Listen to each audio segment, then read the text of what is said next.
there. Good morning, good afternoon, and good evening, depending on when you watch this, wherever you watch this. Welcome back, NorCal Sports TV, inside the beautiful Access Tuolumne studios here. Keith Joganas with you once again, joined by my partner, my good friend Dustin Padgett. D-Padge, week 2 of the high school football season is up and over. We got a lot to get into. It was a busy week for us. Yes, Keith, it was super exciting, and let's start off with the Galt versus Somerville game that we actually had the pleasure of attending and broadcasting. Partner, you took the words right out of my mouth. A huge week, our game of the week that week.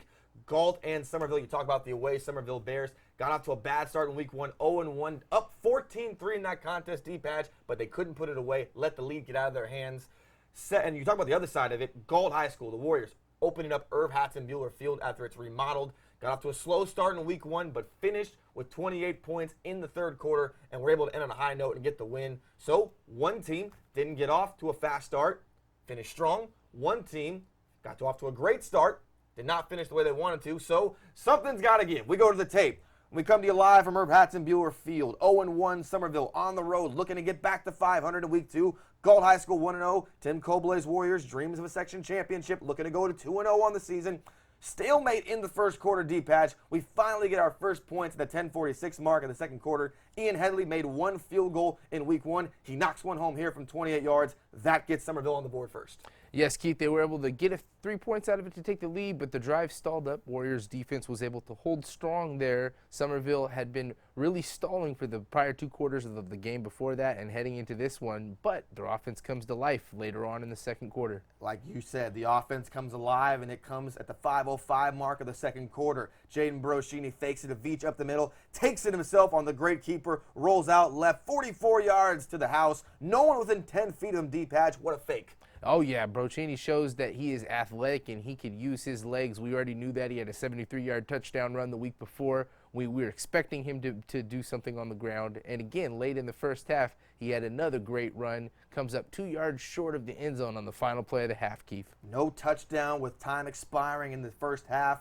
but they do get the illegal hit on Velasco, so that is assessed to the kickoff to start the second half. But they go 3 and out to start their first drive of the second half, and Galt High School gets the football back. 6:49 mark, third quarter. Finally, the offense explodes. Rob Boulahan Jr. out to his left. Deep ball to Madrigal. It's a 50-yard touchdown call to the crib. No one within 10 feet of Madrigal, D-Patch. It's a complete defensive breakdown. Yes, Keith, the safety and the cornerback miscommunicated there. They let him go right by him. There was definitely a lapse of coverage, and it's definitely what helped the Warriors get going. They hadn't scored any points yet here in the game, and sometimes it takes a break in the game of football to get the offense rolling a bit, and they immediately started rolling from that point on. So a 3 and out by the Bears of Somerville High School. Back on offense goes Galt High School, and with 3:09 in the third quarter, Boulahan Jr. this time rolls out to his right. 34-yard touchdown pass to Humphrey. What a catch by Humphrey. The balance, the composure, all in one. And just like that, Galt has their first lead of the contest. Yes, that was the Warriors. Definitely their best play of the game there. It was a great pitch and catch. Got them the first lead of the game.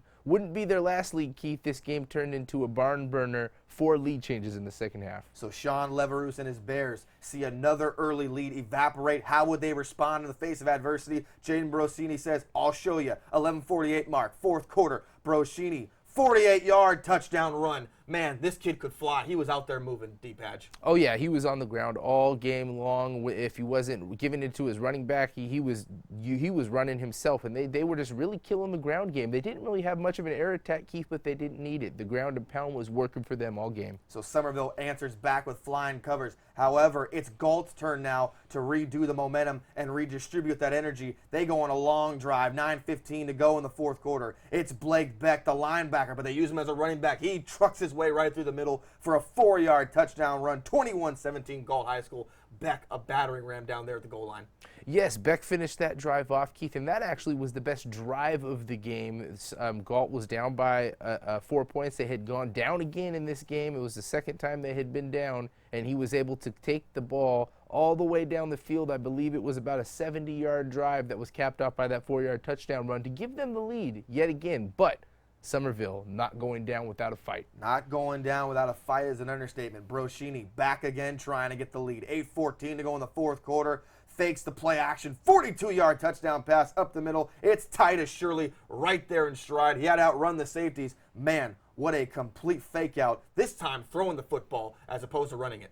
Yes, first time we're mentioning David Titus Shirley, and in my opinion, Keith, he was probably the player of the game. Not only did he catch the game-winning touchdown pass, he had a run on the ground, got him 6 yards, and he had at least 5 or 6 tackles. He was lighting up the defensive end in the first half, so he's a dual player playing both sides, Keith. Extremely important for a football team. And that ends up being the decision maker and the final verdict as Somerville goes into Galt High School, goes into Irv Hatzenbuehler Field, and answers with flying colors. Sean Leveroux said in the Union Democrat they would look at the tape and go and fix what they corrected. They definitely corrected it, 24-21. They get their first win of the season. What a access game of the week that was. So, processing all that, what did you see from Somerville that you liked? You know, what I saw from Somerville that I liked, Keith, was the fact that they didn't give up in this game. They had the lead again. This was almost a rinse, wash, and repeat of the week before, where they were up by about 10 points, 11 points the week before, 10 points here, blew the lead, and they were on the road, but they still responded. They did not give up. They scored 2 times. Not only did they respond once, but they had to respond again. So 2 scores from them in the second half, 2 touchdowns that they put up. Very key, Keith. They did not give up. They fought and battled this one to the end. Coach Leveroux's boys really worked hard out there, Keith. And worked hard indeed. And I think one of the guys that you mentioned earlier that we kept mentioning in the highlight package is this kid, this quarterback, Jaden Broschini. Another contest, second week in a row where Broschini has a long touchdown run. Last week, 73. This time, he gets a 44-yarder and a 46-yarder. So what do you like about this kid? He's always doing something with his feet. What is it about him that makes him so elusive that you saw when we were calling that game? I feel like his size, Keith. He is a little bit smaller of a quarterback, but that he uses that to his advantage. He's able to get into those small holes and nooks and crannies of the defense where other quarterbacks who have a larger size would not be able to fit in there. He's not a quarterback that's going to throw the ball 50, 60 yards down the field, so he has to understand his game, and he does a very good job of that, a very heady football player. This running attack that they have, can this last the duration of the season? The way they control the clock, the way that Veachkin's involved. Caldera was hurt. He came off limping. Played sparingly in the second half after limping off with the ankle injury. But you talk about this running game. This is something that you can play deep into the season with and possibly win a league title with, the way they play the game. No mistakes. And we should mention Broschini, no interceptions this week. Had that one before the 2-minute warning in week 1 that really cost him a chance at a comeback. But the way they play, no mistakes, no turnovers, run the ball, control the clock. That's a winning recipe. Yes, Keith, and you mentioned it. You nailed it on the head. The controlling of the clock, I think that was also another huge key in this game. The time of possession, they were 2-1 favorites there over the Galt Warriors. And the last end of the game, the last 6 minutes of the game, they were able to drain almost the whole clock. They got a 3-and-out quickly after that final touchdown and then drained 6 of the 8 minutes. So left the Warriors with just a couple minutes left to go 80 yards down the field. And, you know, in this specific game, that wasn't really something that was happening very often. So their clock control was really key. And I feel like moving forward through the rest of the season in their upcoming game versus Ripon Christian, that's going to be very key. Ripon Christian scored 55 points last week, Keith. So if they're going to be able to come out next week and control the clock and win this game in a low-scoring affair, they're going to need to do very well on the ground. And we'll touch back on that Somerville Ripon Christian affair this week in just a minute. Both teams at 1-1, looking to get to over 500 for the first time this season. Another team that lost in week 1, that D-Patch, was trying to get back to 500, just like the Somerville Bears, was Sonora High School, losing in week 1. They, like Somerville, scored 14 points in the first half, unable to hold that lead, didn't score the rest of the contest, 14 points in the first quarter, zeros the next 3. And really a situation where, you know, you look at this team playing Ripon, they just were not in sync the entire game. No, Keith, you did mention they jumped out to an early lead, which was key for them to have a battle here. But what really helped Ripon Christian take this game in control was the time of possession on their side. They had almost a 60-40 favor of time of possession. It wasn't just 2-1. I mean, they were really knocking the time of possession out. The defense was on the field too long. You know, when your defense is consistently on the field for Sonora, it's going to be difficult to stop them. And eventually, as you saw this game progressed, the later it went, the more points that were being put up. I believe in the fourth quarter, Ripon scored 21 points, kind of to cap off the big victory, as you said, 55-14. And like you said, with the defenses on that field for as much as they were and the duration they were, it is very hard to get your offense in sync. What did you see in the tape that we saw that they're going to have to improve on going forward beyond the defense when it comes to this offense, because obviously there were some problems, and when you only score 14 points, that's kind of an issue, and that's kind of something they have to work on. Well, the pitching and catching is going to need to be a little bit better. They were inconsistent. The quarterback did not have that many completed passes. His passer ratio was something like 40%. So they need to be able to get the short balls. You know, you got to get something. You can't always go down the field. You know, you got to get the little 3, 4, 5 yard routes. You know, get positive yards, keep a drive going, work the clock. When you're playing a game, you know, versus Escalon they have upcoming this next week, Keith, who's a powerhouse 2-0 team right now, you're going to need to control the clock. You're not going to win a run and gun, a high-scoring affair against a team like that when you're coming out at 0-2. And right you are. And we will wait and see if Sonora High School can pull off what would undoubtedly be the upset of the week, and we'll touch on that in a minute with their battle on the road against Escalon. The great part about all these games is that everyone's playing each other from last week. So now we get to see all these great storylines unfold, and we thank you for joining us the whole way, as we got 4 games this week on NorCal Sports TV, and we'll get to all of them in just a minute, and here on Access Tuolumne Studios. We're so glad to be in here. So let's get to our first preview, D-Patch. You ready to do this? Sure, let's get to it. All right, I'm not going to waste any more time. We touched on them. Somerville, 1-1. Ripon Christian 1-1. 2 teams looking to get to over 500 for the first time this season. Second straight road game for Somerville. They got a chance to be the road warriors this week if they go into Ripon Christian, a very, very hostile environment with that student section, and win. How are they going to do it? Well, Keith, let me start by mentioning this is the most exciting matchup of our 4 that we have this week. I think it'll be a very good game. Somerville, as you mentioned, coming off a win. Ripon coming off a win. Ripon is at home. They will be the slightly favored team here, being they're coming off a 55-point outpouring. However, Somerville played 2 good games. They've battled 8 hard quarters. Coming out 1-1, they very well could be 2-0. The recipe for victory here, Keith, clock control. A team that scores 55 points, as they did against Sonora, clearly is an offensive powered team. They're going to be able to score some points. So if you keep the ball in your possession, which is something Somerville likes to do, they like to run the ball, then you have a chance. So the way I see this game is Somerville is able to control the clock, win the time of possession, and run the ball well with Brocini and Veach.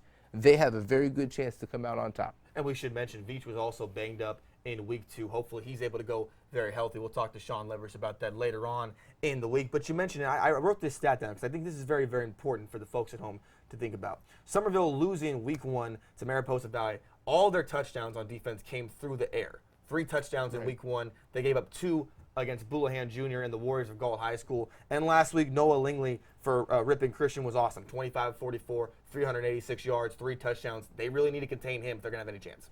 Definitely. You just mentioned that, nailed it on the head, 386 yards. It's quite a high outpouring for a high school quarterback. This isn't the NFL, so 386, that's a number that's going to jump out at you and be like, wow. You know, that guy, 44 pass attempts as well. I was looking at another stat we had here. Quarterback had 9 of 11 in a different game. So you got one team throwing the ball 11 times, one team throwing it 44 times. So Somerville's secondary is going to have to be on point.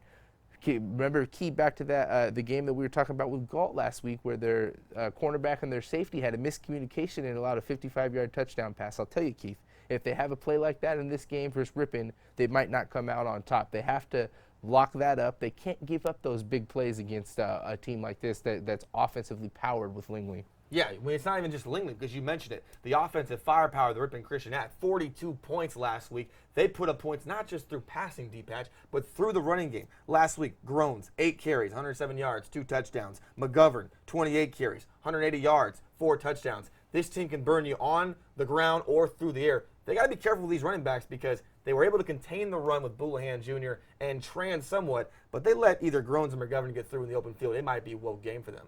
Yes, they're looking at both sides of the matter, the run or the pass. Which one do you try to stop? I feel like it's in their best benefit to stop the pass and try to allow the run. Why do I say that? Because that'll help the time control. That'll help the time of possession, and it'll help, even if it allows the Ripon team to have the ball more, it's going to it might lengthen their drives a bit, so it's going to give them less possessions. I feel like that's key, not just the time of possessions, but the total possessions in this game. If Ripon Christian has more possessions overall in this game, I feel like they'll come out on top. So Somerville really needs to manage the clock on both sides of the ball. Not only do they need to run the ball well, but they need to play up in the box and allow for the running, to allow the defense to run the ball on you instead of throwing the ball deep all day long. Because I feel like if they let Lingley throw the ball deep, Keith, that's a recipe for disaster. And we should also mention that Somerville last week against Galt High School won the time of possession battle going away, and that's really one of the reasons why you said it. They were able to control that clock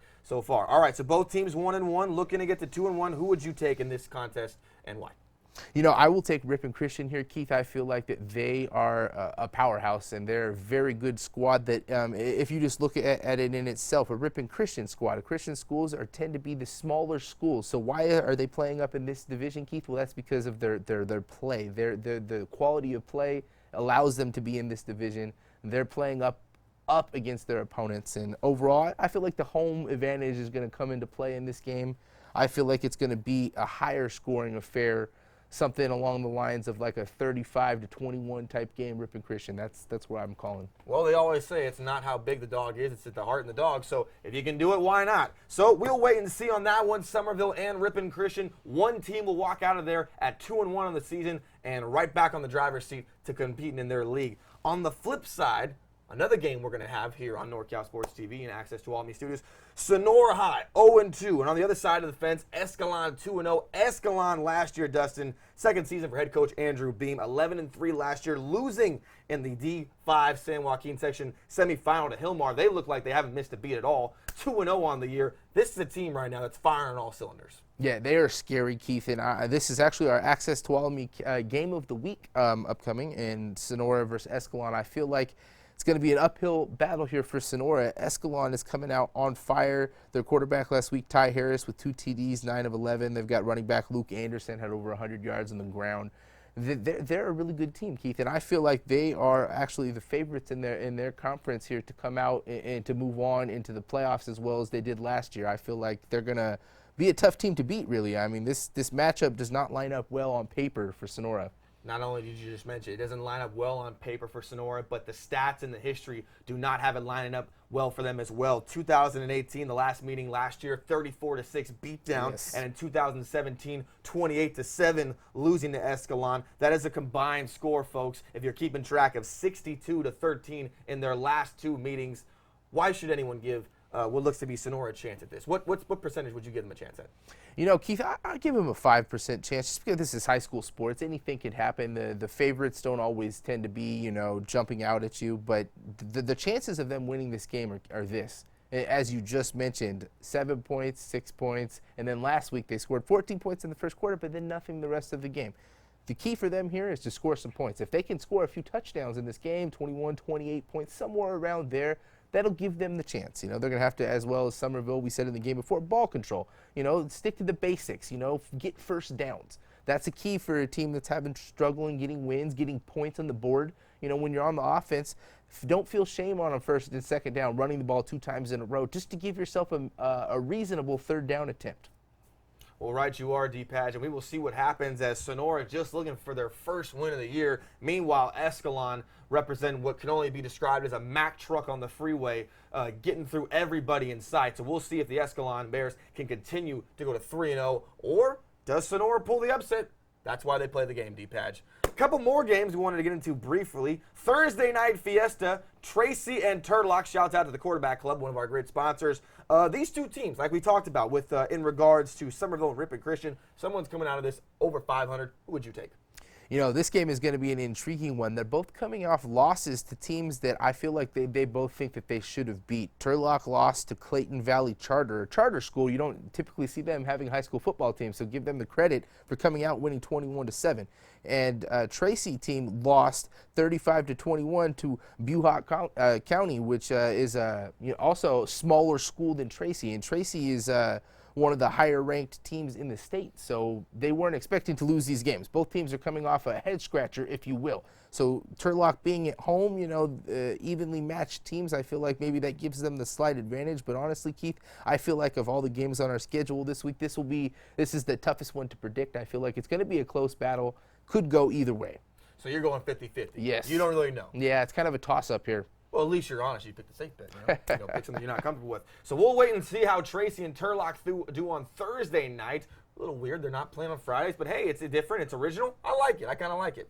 Final game on the docket, San Leandro and Monte Vista, the only two teams that we have covered in this preview here on NorCal Sports TV inside the beautiful Access Tuolumne studios that are undefeated. Someone's gotta go deep patch. San Leandro 2-0, Monte Vista 1-0, but they're coming off a bye last week. How could that affect how they play? Because if you're coming off a bye, you've been practicing, but you haven't gotten to game speed, things of that nature. They could get off to a shaky start. They might come out guns blazing. We don't know. What's your view on that? The way I see it, Keith, is on a bye this early in the season, it may affect the momentum a little bit. They just got going. They had been in practice all summer long. They're ready to get going. And now, all of a sudden, you have a bye week. After your very first week, you come off a win, then you get a bye. So they could be a little bit stagnant. However, that being said, Monte Vista, ranked 47th in the state, very good program. San Leandro ranked 176. So both of these two teams are in the top 200 here, Keith. But overall, Monte Vista is a powerhouse, and their schedule is a mighty one. I was looking at it earlier. They play quite a bit of good teams here this year. Honestly, this San Leandro game, for them, is one of their easier spots on the schedule. So I feel like the San Leandro team is going to be the one that has to show up and has to play extremely well. Just on paper, Monte Vista seems to be the favorite here in this one, Keith. Well, like you said, Monte Vista's scary schedule is nothing to joke about, and if they're going to have to get through that whole schedule and get deep into the postseason, they look at this San Leandro game, like you said, as a game they have to win to go forward. Well, that about wraps it up for everyone here at NorCal Sports TV and the Access Tuolumne studios. We thank you once again for watching another NorCal Sports production, and for my partner, Dustin Paget, Keith Joganas, we'll see you this Friday. And we can't wait. So for everybody, good morning, good afternoon, and good evening. And we'll see you when we see you. Have a good one.